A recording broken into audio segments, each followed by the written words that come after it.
Hey folks, this is Dr. Emily Scherning with American Resiliency, here with another international outlook.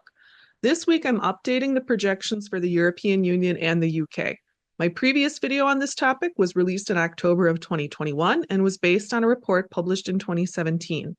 I want to tell you right up front, I was able to find some more contemporary projections. Some projections from 2022 we'll be covering in this video. I'll also be sharing information from work published in 2024 by the European Environmental Agency regarding their current climate risk assessment. If you happened to watch my November Earth Systems Update video, you know that there are changes being observed in the world's oceans, that the Atlantic Ocean's fundamental circulation system may be changing this process we often refer to as AMOC collapse. You should know if this is a tipping point that we have reached, the consequences for Europe will be felt within our lifetimes and they will be very serious. Even if we look away from this game-changing possibility, Europe is facing a more serious climate outlook than North America. Europe is currently experiencing the highest rate of warming right now of any continent, according to the Copernicus Institute. And in a world where it's entirely possible that we'll lose the services and the good work of NOAA, we should be especially grateful for the monthly climate bulletins that the Copernicus Institute provides with worldwide climate information. We are seeing the consequences of climate change unfolding across Europe today. Drought has exposed the hunger stones of the Elbe. Flooding has caused hundreds of deaths. Recent flooding rains filled the streets of Valencia with piles of cars that were swept through beloved plazas with the floodwaters throwing them about like children's toys.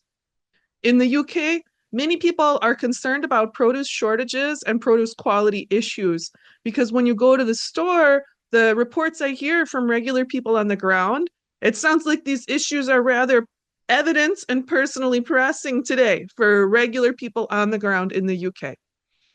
The ecosystems of Europe, which were already by and large substantially more depleted, more injured than many of us in North America can understand, they're under incredible strain. I will give just two examples. There are many more than those I share. Lake Loch Ness in Ireland, every year for as long as people can remember, has given this great bounty of eels to the people, a lifeway that has sustained communities for many generations. And this lake, it gives 40% of Northern Ireland's drinking water, 40% of Northern Ireland's fresh water. This lifeway and the security of the people of Ireland has been dealt a terrible blow this year as toxic algal blooms have overwhelmed the lake and destroyed, tremendously depleted, removed from commercial level production, the eel harvest. In Germany, fly fishing for trout, for grayling is a beloved cultural activity, highly regulated, taken very seriously, experienced as a profound cultural connection. These salmonoid fishes, the trout, the grayling, they're dying of heat as the water cycle shifts from snow to rain and the streams are getting warmer. There are emergency initiatives in Germany and also I've heard in Scotland to plant trees over the trout streams to try to keep the water as cool as we can. The hope is that perhaps this will help to save the trout. We expect to lose, even with heroic efforts, 3/4 of sustainable, suitable habitat for these fishes. Most folks watching this video, we're in the US. We've got a decent sized chunk of our viewership up in Canada. We all have our own climate stuff going on that's freaking us out. I think it's very important to remember that our brothers and sisters in Europe are getting whacked really hard here. I think actually harder than we are right now, and that the outlook for Europe is more difficult than for North America. I want you to know I'm not telling you all these sad things because I want us to sink into doom and inaction. I want us to understand better our position here in North America, where we really need to be cultivating compassion. We need to stop seeing ourselves as primary victims on the global climate stage. Our resilience building is critically important. It is a morally valid way to respond to our position of relative privilege in these times of change, to get braced up, to get ourselves into a posture where we may be more able to give for longer. Let's look at some figures. I'm going to show you some contemporary projection figures to explore how Europe will change in a continued warming pathway. We're also going to look at some AMOC collapse modeling to see how that would impact Europe. And it is likely what we are going to actually see unfold over the next couple of decades will be an interaction of those models. All right, here's our first figure. We'll get a better view of it in a minute, but I want you to note that this is from the IPCC. And I know it's fun to be a jerk about the IPCC. Their executive summaries are known to understate risk to a degree that could easily make you laugh or cry. Those would both be valid takes, but don't knock their stuff if all you've read are those executive summaries. I can assure you, the IPCC probability tables and detailed in-chapter figures are in no way reassuring. You'll notice that the scenarios being presented here are 1.5C, where we are now, and 3C. I think that 3C probably is a point that is actually past where we would see AMOC model interactions. So I would look at this as a uncertain future modeling, that 3C modeling. And I think it's worth noting that this figure here does not depict a mild greenwashed future. Here we see significantly large population-weighted information on where we expect to see dangerous heat, rain-driven flooding, and drought. Here we're looking at changes in extreme heat, the number of additional days, the change in the annual count of days with the temperature at or above 35C. 35C is the same as like 95F, so that's really hot. And we are seeing that emerge around the Mediterranean now. I'm sure that you have followed the climate news. You've seen about the heat waves in Europe. We can see that we're looking at extremely large increases in days over 95, broadly placed over the Mediterranean, and that we also are expecting to see that all the way into the continent here, over France and Germany. We expect this Mediterranean classic heat to come up into Germany and France as we look further out on the warming pathway. In this next part of the figure, we're looking at the changes to maximum one-day precipitation, so your big deluge-type rains. And we can see that this action is just getting started, and it's not showing everything. You know, we've seen these maximum deluge-type rains in Spain very recently with that terrible flooding in Valencia. And we can see that as we move further out in a warming pathway, that maximum one-day precipitation will experience more than a 10% increase in these projections over a large part of Europe and the UK. When we look at drought trends, we're already starting to see longer consecutive dry days, so longer like flash drought periods across much of the continent, with some extreme conditions already beginning to occur in Greece. That is true. It seems like if we look at the climate news from the last year in Europe, this figure at 1.5 may be understating the risk of these dry days and deluges already, these deformations of the water cycle already. And that's part of why when I talked about Europe's threatened ecosystems at the beginning of this video, I have such a focus on water, because these water cycle deformations for Europe are very serious. We can see that out in that higher end, further away warming scenario, we expect long stretches of consecutive dry days to emerge around large parts of the Mediterranean, and that there is a drying trend extending well into Europe. I think that it's important to note the relative stability of this area here and patches of Central Europe. We'll continue to refer back to these positions as we look at more figures. It would be entirely reasonable to infer from the previous figure that we explored that there will be big agricultural impacts from climate change across Europe. And if we look in this figure here, looking at predictions for relative yields, we do see that play out, where we expect corn yields to go down, substantially down over much of Europe. There is some hope for increased yield in winter wheat. In warming parts of the American heartland, increased winter wheat production is being a viable path forward to keep agricultural production up. In Kansas, winter wheat production is being very interestingly explored, very helpful for many farmers. If we look over to C here, where we talk about yield increases from new varieties, here the exceptional agricultural strength of France kind of pops out, but that would be with irrigation. And we can see that any increase Any net increase in crop yields is going to come from irrigation in Europe with substantial water demand. And I want to tell you folks, Europe does not have the water it would need to meet this irrigation demand. This is not a figure that is reassuring where you see the gains in that figure. This is a figure showing the size of a very dangerous problem. Speaking of dangerous problems, I want to look at this figure, which looks at projected heat stress in Europe. So we're looking at mid-century 4.5 as a 2C equivalent. So that's what we're seeing there as a 2C equivalent, and that's out to 3C.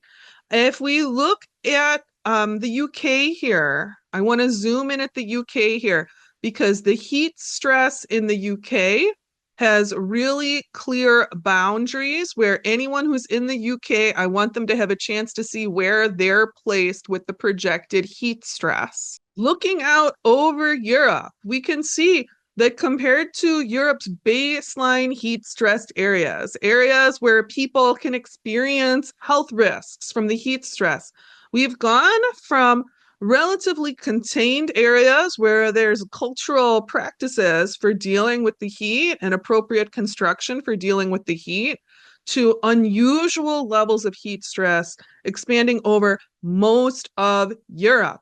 We can see slightly lower levels of risk emerging here over on the side of the sea. We can see slightly lower to flat pockets where resilience looks very possible throughout Central Europe. And we can see an emerging difference in outcomes and sensitivities between the north and the south of the UK, where many figures support this line, the north and the south of the UK, as having very different climate outlooks across models. I think it's worth noting that in this part of the world here, where we're talking about traditionally very cool and mild climates, there is not a lot of air conditioning. There's not a lot of cultural popularity around air conditioning. There's a limited infrastructure in place for people to protect themselves from heat stress. So taking a little step back from those three figures, I want to emphasize that we are continuing to see pockets of stable outlooks in Central Europe. In this continued warming pathway, Ireland stands out a bit in a positive way. And, you know, if you're in a country where you are having increasing tension with Russia, I hope you can connect that to your climate outlook. Because if we look at Finland, Estonia, and Latvia, we are seeing potential to continue to produce food and relative strength. Finland, Estonia, and Latvia look very important for the continent's climate future. Let's look at one more figure here that I think reinforces these points. This is a projected shift in sort of climate classifications and ecosystem classifications. We can see that this is an end of century projection, and we all know that since the 2023 heat anomaly and its subsequent sticking around, we need to probably move that up, right? But still, this tells an interesting tale. We are looking at high change here, change that will move towards desertification, landscapes that are hard to support humans in a modern context around the Mediterranean. We see France and the southern UK especially acquiring that warm Mediterranean climate. We see desert spreading. Look at that desert expansion projected. That is a substantial increase in desert well inland. And we do also see the potential for a warmer climate bringing change, but perhaps change within adaptation range to Central Europe, to inland Northern Europe, and to Scandinavia. But let's take a minute now and look at AMOC collapse modeling, because these models are very different and they will completely change the field of play for Europe. Once again, we're going to look at the modeling in this paper that's freely available thanks to the kindness of one of the authors, Andrea Toschetto. Of course, there is weakness in using one paper to look at the modeling for these images, but there is consensus across the field about the impacts to Europe, especially of AMOC collapse. And I am always keeping an eye out for new modeling information. Here we're looking at near-term modeling first for a cooling trends, and we can see the cooling trends over Europe, over Northern Europe would be one of the strongest signs that we are entering AMOC collapse. I want us to zoom in to observe that the cooling is localized. I'm zooming way in here to try and get you a view where you can see it would be cooling faster and more profoundly in Scandinavia than in France. It does look like Ireland and the UK are going to fall into this intense cooling zone. Let me scroll down so that you can see the 30 to 40 years out modeling. Even there, where we're looking 31 to 40 years out, we see more moderate changes expected in the center of the continent, where we have seen some potential in the conventional warming pathway. We're also seeing more moderate changes for inland northern Europe. So looking more closely at the long-term changes, and let's look in again. This is the average 50 to 100 years out. We can see the bands of cooling and how much colder we expect it to be, and that's quite serious surface temperature drops over Scandinavia and the north of the UK, right? But not so serious as we get down to the Mediterranean. And in terms of precipitation, we are looking at a drought trend over Europe in these models. If we should see these big changes in the circulation patterns of the Atlantic Ocean, it's worth noting that that drought trend would be more serious up in this northern part of Europe, where we also see more serious temperature impacts. Those water impacts are really the story to watch. The water impacts are serious. In so much of Europe, we expect and are seeing a drought trend under conventional warming scenarios. We can see that that would be stacked with more of a drought trend under AMOC collapse. We expect, in effect, a drought multiplier to hit Europe. We can see that a divide in outcome is expected in that modeling for the northern and southern halves of the UK in the AMOC collapse modeling. It does look like Ireland falls into the impact zone, the high impact zone in these models, which is a very unfortunate, very upsetting, where we saw some potential stability for Ireland beginning to emerge under the conventional warming pathway. So there's a really disjoint outcomes for Ireland in these two pathways. Again, we're talking about more moderate drought impacts and more moderate cooling impacts in Central Europe and in those north central states, those inland north central nations. In those areas, it's possible that the cooling trend will help offset the warming trend, which we would expect to continue that warming trend in the event of AMOC collapse, because this isn't a trolley problem. We're not just going to switch scenarios, and that's because our atmosphere is quite polluted. When we talk about the greenhouse effect and greenhouse gases, we should understand as a physical system, even if we do see AMOC collapse initiate a cooling trend over Europe, it does not change how much CO2 is in our atmosphere. The global consequences of AMOC collapse are so bad. There's no way to make this process okay. This is a terrible reality we may be facing in our lifetimes. I think it's also important, though, to look for what edges of hope we may find. And there is some evidence to believe there is cross-model stability in some parts of the world worldwide. In some substantial parts of North America, we've been exploring cross-model stability. In the identified areas of Europe that I've been repeatedly stating, some hope for cross-model stability. And in other places, for our friends in Asia, I would like to note that I see particular interest and potential on the Korean Peninsula, in Japan, particularly northern Japan, in parts of Russia around Vladivostok, and in parts of China around Chengchun and Mudanjiang. Even if we are driven apart in a coming time of storms, there is resilience potential in many places throughout the world. I hope we can remember each other and come back together if we are driven apart. Now, I would like to talk a little about contemporary climate risk assessment for Europe.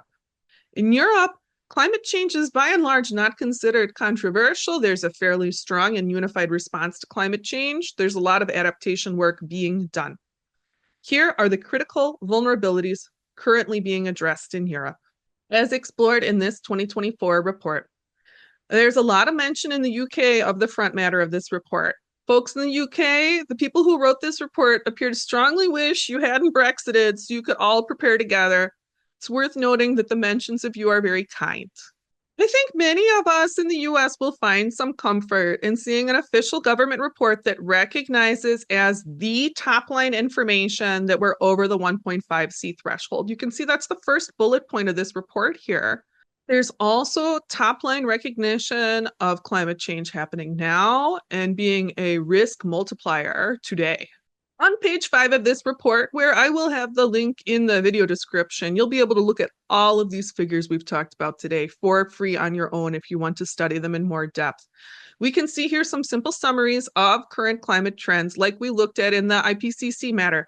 I think there is agreement here with what we discussed before. We see precipitation, which is necessary for everything, more likely to increase in Central, Eastern, and Northern Europe. In terms of current threats, on page 13 here, we can see that the focus on water-based ecosystems is where we see a critical need for action, that urgency and action is required to save the potential for life in Europe. Not just the life of particular animal or plant species, the potential for life for all living things. And that biodiversity and human-assisted species distribution shifts are critical. We are rapidly moving beyond the space to consider these problems. I would say, based on my experiences on the ground, if you're still in the considering space, considering as time is over, you should move directly into action. Plant some stuff today. Support living things today. Directly on the ground, we should all be working to do something to nurture living things today. Regarding crop production, here on page 17, I think we see a figure of importance who see crop failure as maybe a tomorrow problem. Widespread crop failure is currently happening in Southern Europe. We are looking at Southern Europe becoming unsuited to conventional agriculture in our lifetimes. That is not me speaking as someone who is sensationalizing for clicks. That's a widely held scientific conclusion known to governing bodies. These food security issues are a major concern for Europe, and that is driving the push towards war in Europe. Food security is a much larger concern for Europe than in the US. Let's take a minute to talk about food. North America, of course, imports tons of food. When I was a girl, you couldn't get fresh mangoes in the Midwest. The food available today in Chicagoland is very different than it was in the 90s and the 2000s as well. We import a lot of food. It's food we like, but we're also the world's largest food exporter here in the US. Much of the world relies on calorie imports. Let's not dig into the nitty-gritty here, just thinking about a big picture. In North America, we might be considered something of a nutrition importer. We get a lot of nice stuff in that comes from other parts of the world, that's grown, produced, or processed in other parts of the world. And we're also, at the same time, a strong calorie exporter, putting the corn and beans out there. Europe has a lot of cultural focus on local food systems and local foods. Used to be maybe a weak calorie importer, strong nutrition exporter. Now, Europe is facing not a future, but a contemporary situation where it's needing to scale up both nutrition and calorie type imports. And Europe is losing important cultural foods. A Mediterranean without olive oil is culturally unthinkable. Here on page 24 of the report, we can see again, these risks, not tomorrow risks. The flooding is serious today. The flooding impacts are urgent impacts today. This drought and flood coexisting, dual connected threats happening today. To all of our friends in Europe, I am sorry that this report is quite grim. I think it would be insulting to you to do anything but say things as clear as I can. When we consider resilience potential in Europe, we see clearly the areas where there's the most resilience potential. There's that strength, that potential in Central Europe and in Northern inland Europe. France, Germany, and the south of the UK, the level of change is high, but there's potential to learn from the Mediterranean, to support biodiversity movement, to support species and crop migration, and embrace change. Learn to grow what we can. Learn to have space for whatever living things can make it that we can bring up from the Mediterranean. Much of the Mediterranean is likely to lose the capacity for conventional agriculture, regardless of if AMOC goes down or not. That's true all the way around the Mediterranean. That's true in the Middle East and North Africa. The population pressures are going to be enormous. When we look at the north of the UK, Scandinavia, and Ireland, that's where things get really weird. In a conventional warming scenario, you'd be talking about a high rate of change, but survivable conditions. Some potential to operate in a warming world. Ireland in particular looked fairly low change in a conventional warming scenario. But if we do see AMOC collapse, these same areas are projected to experience very strong cold pressures. Perhaps this will return the advantage to the cold adapted life forms of northern Scandinavia in the longer term. But over the next 20 years, say, this is going to be an alarming shift to the built environment, to say the least. This shift to strange, unfamiliar heat first, and then a shift to cold, and then a shift to our memories of cold, to cold that hasn't been known in these lands for generations and generations. I'll tell you one thing. Perhaps it's foolish of me, but I do believe in my bones that some people will continue to live even in these high change areas. There are people in Norway, there are people in Ireland, just as examples, not to count anyone out, not to count other nations out. There are people who will suffer and hold, who will endure any cold rather than leave the lands of their bones. I worry a little less about those who will face cold than those who will face heat. You can see from my face, I have ancestors who spent time around the Mediterranean. This is a big shift in the water cycle we're seeing in this place that has sheltered humanity for so many thousands of years. That land is showing signals it's not willing to shelter us any longer, not in the numbers we have there now. Some will stay in the Mediterranean, of course. They'll be called to stay and live on olives they harvest by hand. And everyone will count. Every drop of oil will matter. At best, it would be more like the past. If you're in Europe and you want to go where there's the strongest cross-model outlook, I hope this video helped you know where to go. And I hope that it inspires you to engage in land work, in bringing species into areas where they can survive as an individual, as a person on the ground. If you're a person who is called to stay in place, that echoing call for land work to support life and biodiversity applies to you too. And I hope this video helped you consider the direction, the scale, and the reality of the threats you are facing. I honor you in your struggle, and I hold you in regard. In Europe, it is agreed. The time is now. Let's get ready. Hey folks, thanks for watching. I want to take a moment to say thank you to the AR community, to the donors, to the volunteers, to everyone spreading the word online, and especially to everyone doing the work in your households and on the ground. It's thanks to all of you that I can keep doing this work, and I'm so grateful for your support. I'm glad to be getting ready with you, and I look forward to talking with you all again soon.